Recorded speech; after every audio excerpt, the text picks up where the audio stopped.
నమస్తే. నేను మీ Gopi. Welcome back to our channel. ఈరోజు ముందు వచ్చరికి సీనియర్ జర్నలిస్ట్ జగదేవ్ గారు ఉన్నారు. సార్ నమస్తే సార్.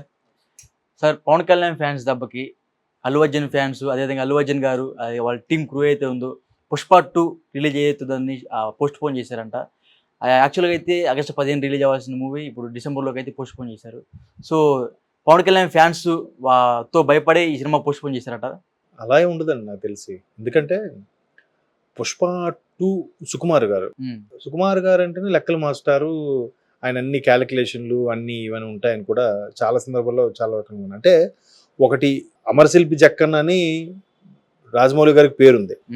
బట్ ఈయన కూడా ఆల్మోస్ట్ బహుశా ఈయన శ్రీనివాస రామానుజన్ అనాలేమో లెక్కల మాస్టర్ కాబట్టి. ప్రతిది కూడా ఒక లెక్క, ఒక ఇది. ఎందుకంటే మీకు దాని మీద ఎంత ట్రోల్స్ జరిగాయంటే గద్దలకొండ గణేష్ సినిమాలో క్లైమాక్స్లో ఈ హీరో ఈ సినిమాలోకి షిఫ్ట్ అవుతాడు. ఆయన్ని అటాక్ చేయాలని వచ్చుకున్న సుబ్బరాజు కూడా ఈ సినిమాలోకి షిఫ్ట్ అవుతానంటే అప్పుడు వాడిని కూడా పరిచయం చేస్తారు. పరిచయం చేసిన తర్వాత క్లైమాక్స్లో ఆయన గెస్ట్ రోల్ వస్తాడు అన్నమాట. సుకుమార్ వచ్చి అదేంటిది నీకు గన్ను 45 degreesలో పట్టుకున్నాను కదా, 90 degrees పట్టుకున్నావు ఏంటి, అది కాదు కదా అని అంటే ఆయన అంత పర్ఫెక్ట్గా రాసుకుంటాడంట. ఒక పర్సన్ నిలబడి 45 degreesలో గన్ను పెట్టి, అంటే ఇప్పుడు ఇది 90 degrees, సెంటర్ 45, అంటే 45లో పట్టుకొని నిలబడమంటే నువ్వు 90 degrees ఇట్లా స్ట్రైట్గా పట్టుకున్నావు ఏంటి, ఇట్లా ఏవో సరదాగా అందులో ఉంటుంది. బట్ ఆయన పర్ఫెక్ట్నెస్కి అదొక ఎగ్జాంపుల్ అనమాట. సో అట్లాగా డిలే అయ్యి ఉండొచ్చు. ఎందుకంటే ఆల్రెడీ పుష్ప రిలీజ్ అయ్యి 3 ఏళ్ళు అయిందా, 21 అనుకుంటాను. 2 ఏళ్ళు దాటుతుంది. 2 ఏళ్ళు 3 ఏళ్ళు, ఇది 24 అంటే 3 ఏడు వచ్చేసినట్టే. సో ఇన్నేళ్ళుగా అసలు లక్కీగా బన్నీకి నేషనల్ అవార్డు వచ్చింది కాబట్టి ఇంకే సినిమాలు మధ్యలో గెస్ట్ ఏం చేయట్లేదు కాబట్టి మర్చిపోయారు. బన్నీ నేషనల్ అవార్డు వచ్చింది కాబట్టి ఇంకా మళ్ళీ న్యూస్లో ఈ రాజకీయ పరంగా ఏదో నానుతూ ఉన్నాడు కాబట్టి తెలుస్తుంది. లేదంటే మరి పుష్ప 2 ఎప్పుడు ఆ గంగమ్మ జాతర గెటప్ చూసే నాకు తెలిసి సంవత్సరం అయిపోయింది. మరి అప్పటి నుంచి ఇంకా post production works, music sittings, ఇంకా అవి ఇవి, ఇంకా కొన్ని క్లైమాక్స్ సీన్స్, ఒక సీను భారీ ఫైటింగ్ సీన్ ఏదో ఉందంట, లారీ ఎగురుతున్నట్టుగా ఏదో అప్పుడు ఆ మధ్యన ట్రోల్స్ వచ్చాయి, చందనం కర్రలు అవి అవుతున్నట్టుగా. తర్వాత పుష్పాని పట్టుకోగలరా లేదా, ఆయన అడవుల్లోకి వెళ్ళిపోతున్నట్టుగా ఒక సీను, ఏవో అట్లా ఇవన్నీ కొన్ని లేదు. ఇప్పుడు ఆయన నేషనల్ స్టార్ అయిపోయాడు. పుష్పకి నేషనల్ స్టార్ కాదు కాబట్టి ఒక మంచి ఇమేజ్ ఉన్న హీరో, మంచి ఫ్లెక్సిబిలిటీ ఉన్న హీరోగా కాబట్టి ఈయనకి పాత్ర సూట్ అవుతుంది అనుకునే చేశారు. దాని లక్కీగా సూట్ అయ్యింది. ఆయన వాయిస్, యాక్సెంట్ అన్ని కనెక్ట్ అయ్యాయి. మరి ఇప్పుడు పుష్ప 2కి నేషనల్ ఫిగర్ అయిపోయాడు ఆయన బన్నీ. బెస్ట్ యాక్టర్ అవార్డు కూడా వచ్చింది. మరి ఆ ఇమేజ్ తగ్గట్టుగా తీయాలిగా, ఎక్స్పెక్టేషన్స్ పెరిగిపోతాయిగా. పెరిగిపోవడం వల్ల ఏమవుతుందంటే ఒక రకమైన భయము, ఒక రకమైన అభద్రతా భావం కూడా పెరుగుతుంది. అమ్మో భారీ ఎక్స్పెక్టేషన్స్ పెరిగిపోతున్నాయి, మనం రీచ్ అవ్వగలమా లేదా అనేది. ఆ రీచ్ అవ్వడం వల్ల ఇంకొంచెం మాడిఫికేషన్ చేస్తే బాగుంటుంది, ఇక్కడ ఇది కొద్దిగా సెట్ చేస్తే బాగుంటుంది, ఇక్కడ ఈ సీన్ కొద్ది మారిస్తే బాగుంటుంది, లేకపోతే ఈ సీన్ లెంత్ అయింది కట్ చేద్దాం, ఇట్లాగా ఎడిటర్తో కూర్చొని అది పెడదామా ఇది పెడదామా, లేదా ఇది బారాలేదు ఇది మళ్ళీ తీద్దాం, లేదా ఈ ఒక్క బిట్టు మరొకసారి షూట్ చేద్దాం, లేదంటే ఆల్రెడీ రష్లోంచి తీసుకొని ఆ బిట్ ఇది పెడదాం, అది బాగాలైపోయింది ఇదే బెటర్ ఏమో, ఇది బాగుండదేమో, ఇక రకరకాల తర్జుమాలు అవడం వల్ల మరలా ఆ లెక్కల మాస్టర్ పర్ఫెక్ట్నెస్ వల్ల అది కాస్త డిలే అయితే అయ్యుండొచ్చు. కానీ కేవలం పవన్ కళ్యాణ్ గారు ఫ్యాన్స్కి భయపడి అయితే కాకపోవచ్చు. మరి ఇది ఎలక్షన్ ముందు ఎందుకు జరగలేదు అంటారు, ఎలక్షన్ తర్వాత ఎందుకు జరిగిందంటారు? ఎస్, మంచి క్వశ్చన్. అయితే ఇది ఒక వెర్షన్. నేను ఇంతకుముందు మీరు చెప్పిన దానికి కూడా ఒక వెర్షన్, లెక్కల మాస్టర్ పర్ఫెక్షన్. రెండో వెర్షన్లో ఇది కూడా జరగచ్చు. ఎందుకు జరగచ్చు అంటే దీనికి చిన్న ఎగ్జాంపుల్ చెప్తాను. అంటే దయచేసి నందమూరి ఫ్యాన్స్ ఎవరేమో అనుకోకూడదు. ఎందుకంటే డెవిల్ సినిమా రిలీజ్ అయింది ఎప్పుడు, మొన్న చంద్రబాబు గారు అరెస్ట్ తర్వాత ఇప్పుడు రిలీజ్ అయింది, డిసెంబర్ ఇప్పుడు రిలీజ్ అయింది అనుకుంటా, లాస్ట్ ఇయర్. కళ్యాణ్ రామ్ గారు సినిమా చాలా బాగుంటుంది, మీరు చూసారో లేదు. దేశభక్తికి సంబంధించింది. ఒక అందులో హీరో నేతాజీ సుభాష్ చంద్రబోస్కి రైట్ హ్యాండ్ లాంటి powerful intelligence officer. But British ప్రభుత్వంలో పనిచేస్తూ ఉద్యమానికి ఊపిరి పోస్తూ ఉంటాడు, కోవర్ట్గా ఉండి. అది మరి అంత నీట్గా అంత బాగా తీసిన సినిమాని ఎందుకు ఆడలేదు చెప్పండి?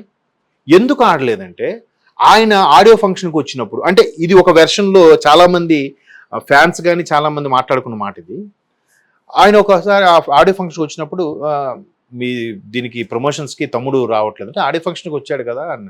సార్ ఏంటి మరి నెక్స్ట్ ఎలక్షన్స్ ఉన్నాయి, మీదే కదా పార్టీ టీడీపీ, మరి మీరు తమ్ముడు అదే ఎన్టీఆర్ గారు క్యాన్వాసింగ్లో పార్టిసిపేట్ చేస్తారంటే దానికి ఆయన ఏ తప్పు మాట్లాడలే. చూడాలండి తమ్ముడిని ఒకసారి మాట్లాడి చెప్తాను అన్నాడు ఆయన. దానికి వీళ్ళు టీడీపీకి దూరంగా ఉన్నారు, అసలు కొడాలి నాని లాంటి వ్యక్తి ఎన్ని విమర్శలు చేసినా వీళ్ళు అడ్డు చెప్పట్లేదు, ఎస్పెషల్లీ ఎన్టీఆర్ గారు మాట్లాడట్లేదు. తరువాత చంద్రబాబు గారికి జైలు పాలైనప్పుడు తర్వాత బయటకు వచ్చాక ఎంత కన్ను ఆపరేషన్ అది చేయించుకున్నారు కదా, ఆరోగ్యం కూడా దెబ్బతింది కదా. అంత జరిగినప్పుడు ఎక్కడెక్కడ వాళ్ళు వచ్చి పరామర్శన చేశారు, ఫోన్ల ద్వారా కానీ లేదంటే ఇంటికి వచ్చి పరామర్శన చేశారు. కనీసం జూనియర్ ఎన్టీఆర్ అనే వ్యక్తి పరామర్శించడం కానీ, ఫోన్లో ఇది చేయడం కానీ, ఒక ట్వీట్ కానీ ఏమీ చేయలేదు. అది అప్పట్లో చాలా గగ్గోలు పెట్టింది ఆ అంశం, మీరు చూసే ఉంటారు. సో అట్లాగా ఎందుకు ఎంత దూరంగా ఉన్నారు, వీళ్ళేంటి వీళ్ళు సెపరేట్గా ఒక సామ్రాజ్యం స్థాపించాలనుకుంటున్నారా, లేదా తాతగారు పెట్టిన పార్టీకి ఈ నాయకత్వం వహించడం వల్ల వీళ్ళేమైనా ఇబ్బంది పడుతున్నారా అనే ఉద్దేశం. అలాంటి వార్తలు ట్రోల్స్ చాలా అవడం వల్ల డెవిల్ సినిమా ఆడనివ్వలేదు, సరిగ్గా ఎవరు రెస్పాండ్ అవ్వలేదు అనేది ఒక వార్త. వాస్తవం ఎంతో తెలియదు, ఎందుకంటే ఒకసారి చాలా బాగున్న సినిమాలు కూడా ఆడిన సందర్భాలు ఉన్నాయి మన తెలుగులో. సో అలాంటి ఇంపాక్టే ఇప్పుడు పుష్ప మీద కూడా పడొచ్చేమో అని నా అభిప్రాయం. మీరు అడిగారు కదా ఎలక్షన్స్ తర్వాత ఏదైతే బన్నీ గారికి అదే మెగా ఫ్యామిలీకి అల్లు ఫ్యామిలీకి రాజుకుంటున్న నిప్పు సోషల్ మీడియాలో ఏదైతే ఉందో, సో అది మేబీ పవన్ ఫ్యాన్స్, అల్లు వారి ఫ్యామిలీకి ఆర్మీయే ఉంటే పవన్కి ఫ్యాన్స్ కాదు కదా భక్తులు అందరూ. ఆర్మీ అయినా ఒక సర్వీస్ వరకే చేస్తాడు, ఆర్మీ అయినా ఒక జీతం తీసుకుని పనిచేస్తారేమో దేశభక్తితో కొంతవరకే, కానీ భక్తుడు అలా కాదు కదా, నిరంతర భగవంతుడి నామస్మరణ చేస్తూనే ఉంటాడు భక్తుడు అనేవాడు. సో పవన్ కళ్యాణ్కి ఉండేది భక్తులు కదా. పవన్ కళ్యాణ్ అనేవాడు ఏమి ఎవరికి చెప్పడం, బాబు మీరు రియాక్ట్ అవ్వండి, మీరు రియాక్ట్ అవ్వకండి, మీరు అటాక్ చేయండి, మీరు చేయకండి, అది కూడా ఏమండి ఆయన. ఇప్పుడు మొన్న పిఠాపురంలో ఎన్నికలది మీరు చూస్తే క్లియర్గా పిఠాపురంలో వర్మ గారు ఏం చెప్పారు, ఏమండి అసలు ఎన్ని క్యాన్వాసింగ్లు చూశాను నేను, ఎన్ని రకాల ఎన్నికలు చూశాను, కానీ ఇటువంటి ఎలక్షన్స్ ఎప్పుడు చూడలేదు. ఒక ఎవరో ఎన్ఆర్ఐ వస్తాడంట, ఆ గ్రామంకి వెళ్ళి బాబు మీకేం కావాలి, నిన్న మొన్న మీకు మాట్లాడినట్టు ఎట్లా చేసి వెళ్ళిపోతున్నా. అదే ఆయనకి ఎవరు పవన్ కళ్యాణ్ ఎవరికి పిలవడం చేయడంట. అంటే ఈ లెక్కన పవన్ కళ్యాణ్కి ఎటువంటి భక్తులు ఉన్నారు చూడండి.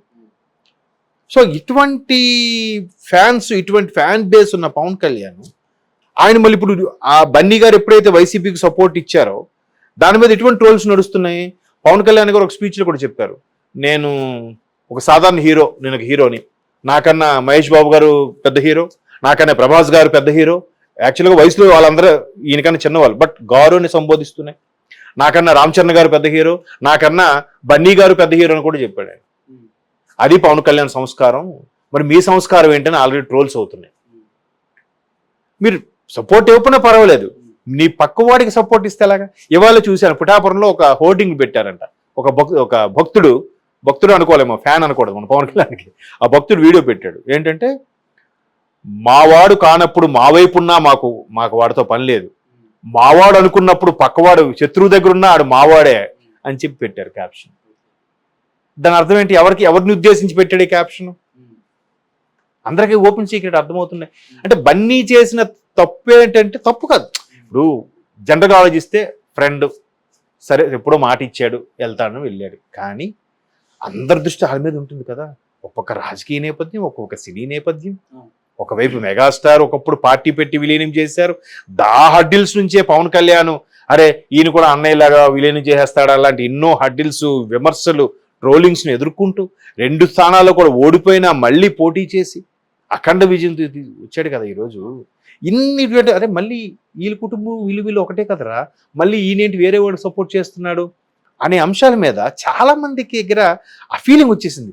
ఏంటి ఇంటికి అప్పుడే ఒక నేషనల్ స్టార్ అయ్యేసరికి అప్పుడే పవన్ కళ్యాణ్ అంటే ఎవరో తెలియదు అన్నట్టుగా బిహేవ్ చేస్తాడు ఆయన అనే విమర్శలు ఎక్కువ వినిపిస్తున్నాయి. మేబీ బన్నీ గారికి ఆ ఫీలింగ్ ఉందో లేదో నాకు తెలియదు. ఎప్పుడైతే ఆ ఫీలింగ్స్ వినిపిస్తున్నాయో ఇంకా మేబీ ఫ్యాన్స్ అడ్డుకుంటామని కూడా స్టేట్మెంట్ ఇచ్చారు. సరే ఇది కొన్నాళ్ళు సర్దుమణగాలంటే ఒక 6 నెలల గ్యాప్ కావాలేమో, ఎందుకంటే భగవంతుడు మనిషికి ఇచ్చిన పెద్ద వరము మరుపు, రెండోది నిద్ర. సరే కొన్నాళ్ళు అయితే మర్చిపోతారులే, అప్పుడు మళ్ళీ మనం సంక్రాంతి ఫేవర్ ఉంటుంది కదా, Dasara, December holidays, Christmas holidays హడావుడి ఉంటుంది కదా,